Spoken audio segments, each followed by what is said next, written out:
Man. Please stand and join me in the pledge to our nation and our flag. I pledge allegiance to the flag of the United States of America and to the republic for which it stands, one nation, under God, indivisible, with liberty and justice for all. Remain standing for our prayer, please. Yeah, I feel bad.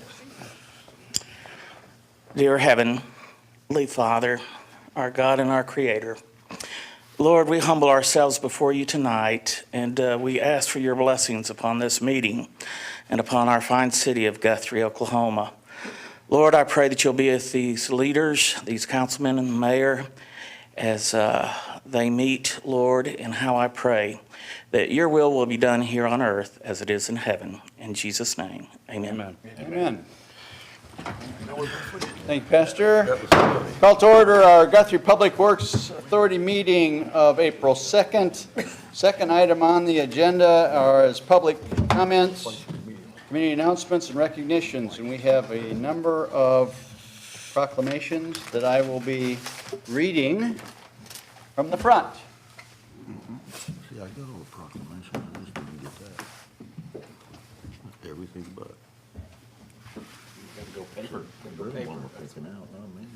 On your agenda, it calls for the Kids to Parks proclamation. I'm going to delay that until May, our first council meeting in May. The next proclamation is the National Crimes Victim Proclamation. Chief, are you accepting that? Yes. Okay. I'd like to go ahead and read this proclamation. Whereas between 2017 and the first half of 2018, violent crimes in America decreased by 8% and property crimes decreased by 2.9%. And whereas only 4.2% of violent crimes and only 3.6% of property victimizations were reported to police in 2017, and whereas only 9% of victims of serious crimes received direct assistance from a victims service agency, and whereas National Crime Victims' Rights Week, April 7th through the 15th, 2019, is an important time to collaborate across our state and nation to celebrate the theme of honoring our past, creating our hope for the future. And whereas by joining together in partnership to offer support and assistance to anyone who is victimized by crime, we expand our circle of help, hope, and healing for crime survivors. And whereas we can reach all victims by promoting victim services not only during National Crime Victim Rights Week, but throughout the year and in every single jurisdiction of the United States. And whereas we recognize as individuals, communities, and nations that justice isn't served until crime victims are. And whereas victims and survivors of crime can receive a wide range of supportive services offered by over 30,000 communities and justice systems-based programs, and exercise their rights as defined by more than 32,000 federal and state laws. Now be it therefore resolved that the City Council of the City of Guthrie recognizes April 7th through the 13th, 2019 as Crime Victims' Rights Week, and that this city reaffirms its commitment to creating a victim service and criminal justice response that assists all victims of crimes during Crime Victims' Rights Week and throughout the year. Chief? Thank you, Mayor.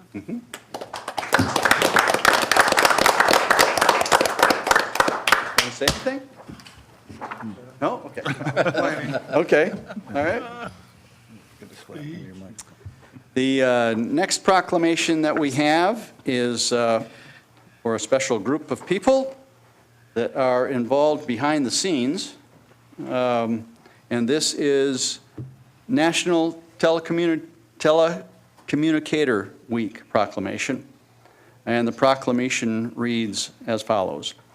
Whereas emergencies can occur at any time that require police, fire, or emergency medical services, and whereas when an emergency occurs, the prompt response of police officers, firefighters, and paramedics is critical to the protection of life and preservation of property, And whereas the safety of our police officers and firefighters is dependent upon the quality and accuracy of information obtained from citizens who telephone the Guthrie Emergency Communications Center.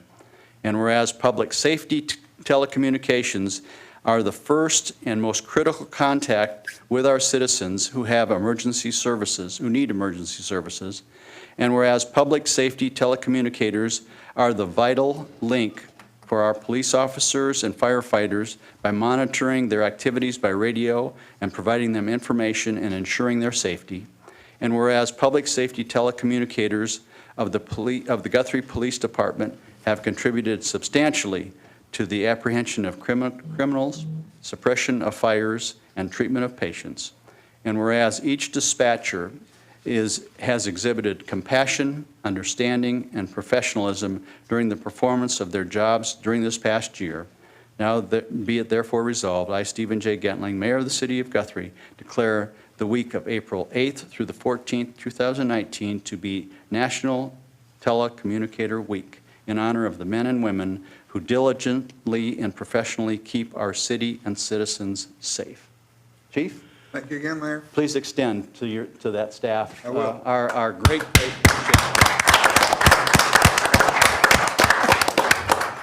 folks that work behind the scenes but are a critical link in that cog of service.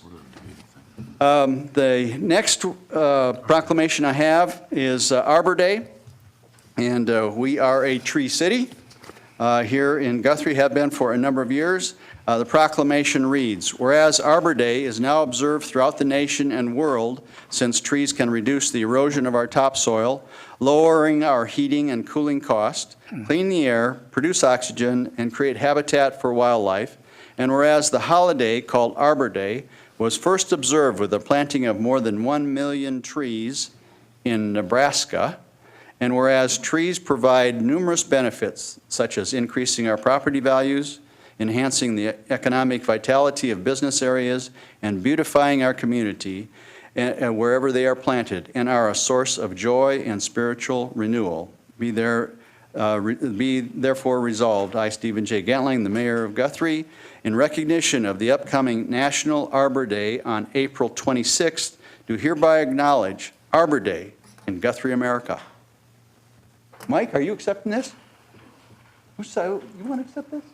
Well, come on right up here. You look like you're dressed for Arbor Day.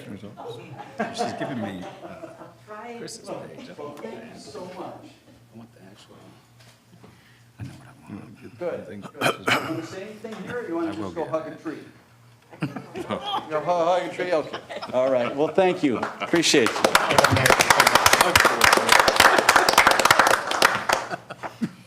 And the last proclamation I have deals with an upcoming event that's so significant for our community, and that's our 89er celebration. This is a proclamation by the governor, and we are the only community in the state that is officially recognized as an 89er city for the state. So this proclamation is pretty significant, obviously. Proclamation reads, whereas Oklahoma 89er Day celebration is an annual event commemorating Oklahoma's first land run, which opened the unassigned lands of central Oklahoma. And whereas it is appropriate for Oklahomans to commemorate the vision and resolution displayed by pioneer men and women who opened our territory to settlement on April 22nd, 1889. And whereas Oklahoma's land run marked the beginning of one of the most dramatic and colorful periods of history in our great state. And whereas it is fitting to reflect on the brave deeds, determination, and faith that guided early settlers as they built a firm foundation for future Oklahomans. And whereas the Oklahoma legislature has declared that the historic city of Guthrie in Logan County shall be the official city of festivities for 89er Celebration Week. And whereas events taking place throughout the week in Guthrie include a parade, rodeo, carnival, and baseball game, as well as concerts, contests, and dances. Therefore, I, Kevin Stitt, Governor, do hereby proclaim the week of April 14th, the day of April 14th, and that week as 89er Week in the state of Oklahoma. And it's signed by the Governor. Jeff, you want to come and accept this? and mention the signing down at the Capitol. Yeah. Nice.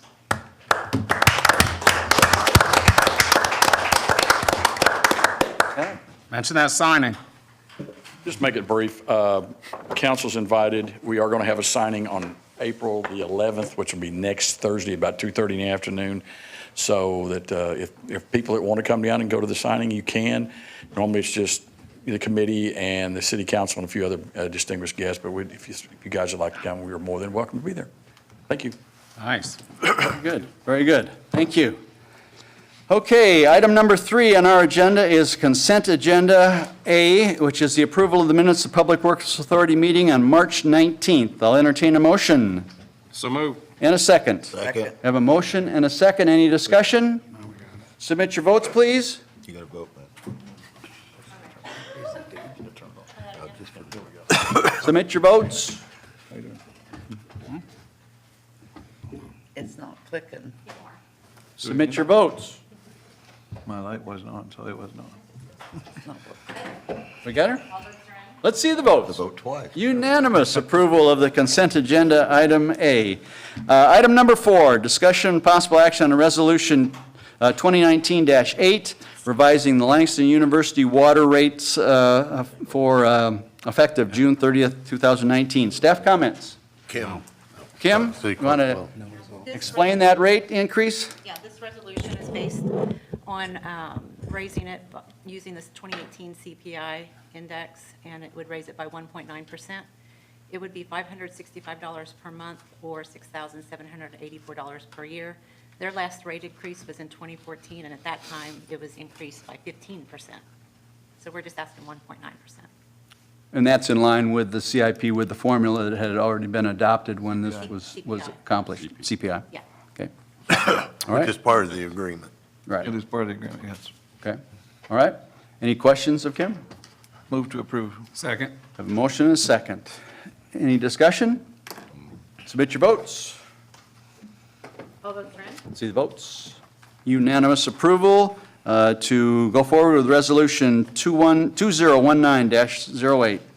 Item number 5, discussion and possible action on Resolution number 2019-09, revising Logan rural water rates for Rural District 1. Kim? Yeah, the same formula was used for this as well. It would be a 1.9% increase. It would go from $5.33 per thousand to $5.43 per thousand. And I'm estimating that might be around a $5,000 increase. Okay, okay. And again, this is in keeping with previous contract? Yeah. Okay? And agreement. Okay, any other discussion or comments from, So moved. okay? Motion, do we have a second? Motion and a second.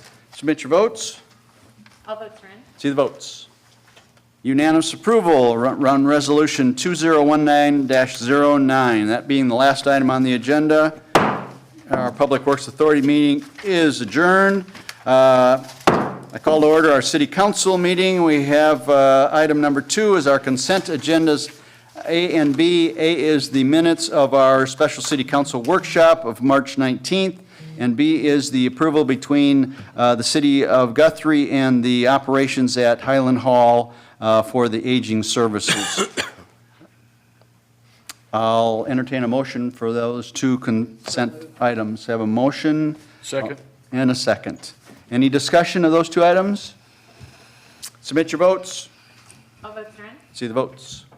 Unanimous approval of agenda item number 2, the consent agendas A and B. Item number 3, discussion, possible action on the Guthrie Multi-Sports Complex concept plan. Staff?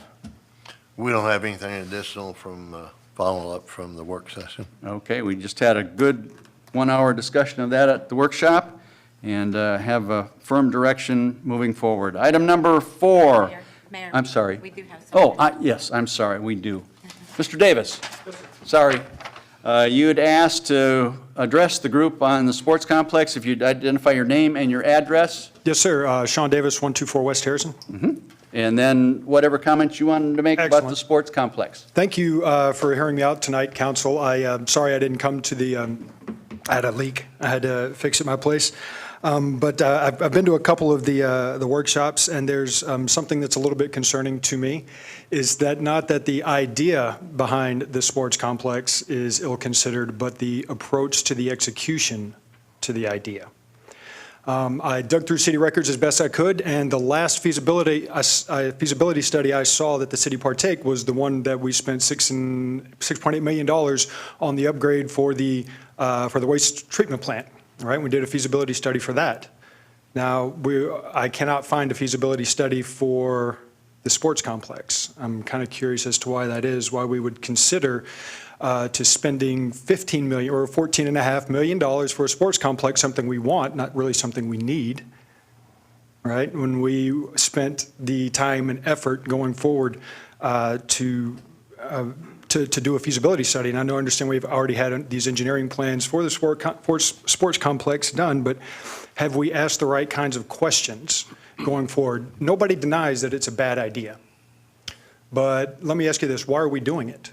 Are we doing it to try to get a piece of the $15 billion sports tourism? Or are we trying to do it to improve our community? Because the answer to both of those are drastically different when it comes to the plan, to the execution of the idea.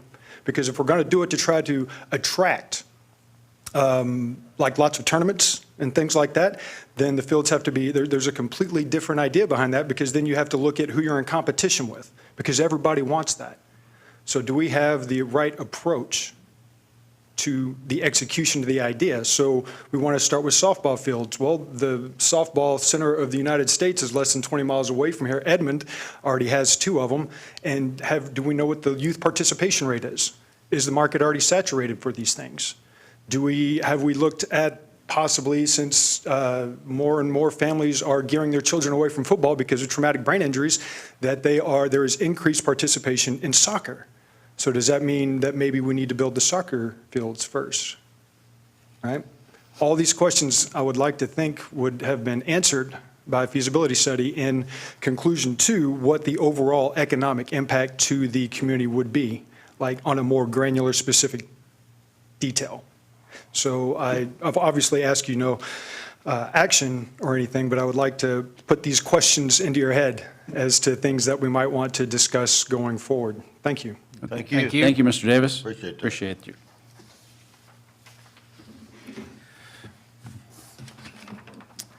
Okay, the item number 4, discussion and possible action on granting OGAS a 10-foot right easement. Staff?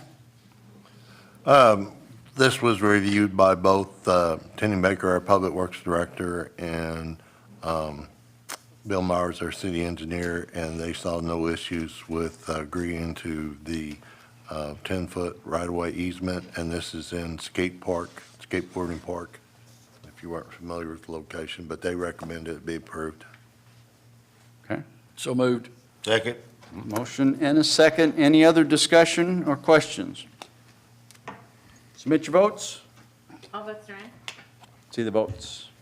Unanimous approval then to go forward with granting OneGas that 10-foot easement.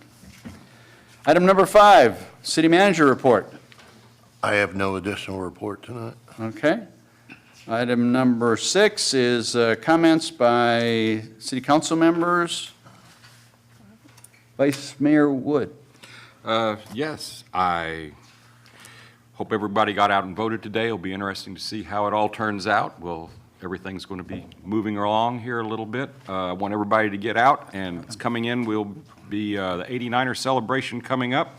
That's going to be a festive time, so everybody enjoy, and thank goodness we have the proclamation of being the 89er capital in the city, so it should be just really great. Thank you. Okay. Councilman Taylor? Oh, wow. Thank you, Mayor. Thanks, staff. Appreciate what you all do. We've got a lot of stuff coming up. 89ers will be here real quick within, 3 weeks or 2 Saturdays, really. And there'll be a good crowd. Hopefully this time we won't get rained out like we did last year. There's some other things coming up as well, and I guess the mayor will hit on those in a few minutes. But if you haven't got involved with 89ers and you want to bring a float or whatever, or you're somebody that wants to ride in the parade, you either contact the mayor or myself or Dennis Oaks, and we will get you set up. Other than that, thank you for what the guys do. Councilwoman Paget. In addition to what the previous two people have said, I just want to thank everybody for voting today, for exercising your right and your duty, and have a great week. Okay. Councilman Thomas. That's what I was going to say, was thank everybody for voting today. That's a privilege to vote, and you should take advantage of it, and I'm glad everybody did. I'm not sure how it's going to turn out. I'm interested to see. Another thing is, just wanted to say a little bit late, happy anniversary to Mayor Gentling and his wife. Oh, that's right. Yeah. Thank you. I'm sorry your Thank wine didn't turn out better. Thank you. but- Yeah, we've survived the 51 years better than the wine did. That's what I read. Councilman Bothroyd. I want to also thank everyone for voting, and that's all I have to add. Okay, Councilman Case. This is going to be the first time. Ditto. I think they've covered everything. Wow. Wow, that's pretty good. Did a ditto. My usuals, to recall or remember that we have some opportunities to serve on various councils. We've got vacancies either existing or shortly coming up in forestry, in the Board of Adjustment, Library, and Historic Preservation. You can go on the city website and look up this under the city website, and it will identify specifically what those boards or commissions do, how often they meet, and what requirements might be for a membership, as well as the application form is right there. But we would love to have you engaged directly in those commissions and boards, and be involved with our city. They are crucial to our city continuing to grow and prosper. So please be involved with that. Jeff mentioned 89ers. Obviously, that's coming up this month. It is a significant celebration for our community, where we were the territorial capital. It's our birthday, if you will, April 22nd. And so there's a number of things that are happening that week with the parade on the 20th. But there's also things that attract just about everybody's fancy, from bed races. And I understand that maybe Councilman Bothroyd is going to be are you really going to be a passenger on the bed? I heard. No, I'm not gonna be a passenger on the bed. Okay. That was. I'm usually a judge on that. I guess that was bad news. But anyway, They want me to be a passenger. it is interesting, and of course, our great high school jazz band and jazz choir are going to be performing on Thursday at the post office grounds. And then, of course, the parade, the largest and longest parade in Oklahoma, starting at noon on Saturday, kind of brings the crescendo, if you will, to 89er celebration. And again, I should say the start on Tuesday with the Chuck Wagon Feast down at the fairgrounds. And Byron Berline is providing the entertainment, and I think Klein's are doing the meat, the barbecue, and it will be great fun for everybody. So be there. One quick thing, Mayor. Yes. I was going to make mention of this. This will be the first time we've had the governor and the lieutenant governor ride in the parade. So that's stretched back 90 years, so that's pretty interesting. Yeah. But they will, actually, I think they're both going to walk, is what I'm understanding now. So Nice, very throw good. candy. Right. And Will Rogers will be here too. Yeah. He'll keep them out of He trouble. will. He will. Wow. Yeah, watch for Will. Amazing. Okay, item number 7. Consider approval to convene into executive session to discuss purchase and appraisal of property. So moved. Second. Motion and a second. Submit your votes.